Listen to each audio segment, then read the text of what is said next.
The biggest problem an architect has is getting from the screen into physical space. How do I bring some of that virtual stuff and lock it to a physical model to give us a sense of scale, proportion, form, and space? Microsoft Hololens is a wearable computer that lets you see holograms mixed with reality. It actually changes the way you think about design. I live here in Venice, California. I teach at UCLA in the old Howard Hughes hangar.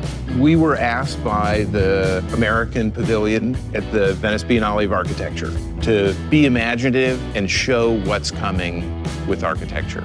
And we were given a mile-long building in Detroit that's been abandoned for 50 years to use our imaginations on.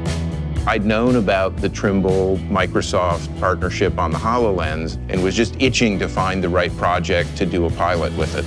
So we built a model, but we used HoloLens to get us inside some of those spaces.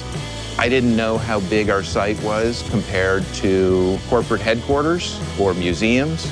With Trimble Connect, I can look up and grab different buildings to compare. We could just pull a model and duplicate it and see that it would take 12 Tate Moderns to fill the site. That brought it to life in terms of use.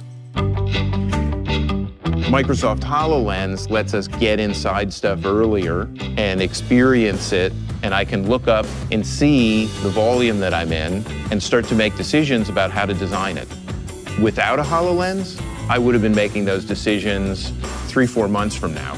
But with the HoloLens, I'm making those decisions at the moment of inception.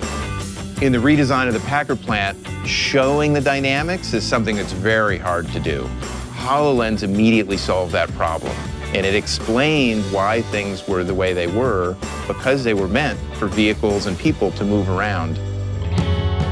I've spent my whole life trying to get things from geometry into the physical world. HoloLens is going to bridge that gap between the two-dimensional and the three-dimensional and physical space. And that's architecture. It's a revolution.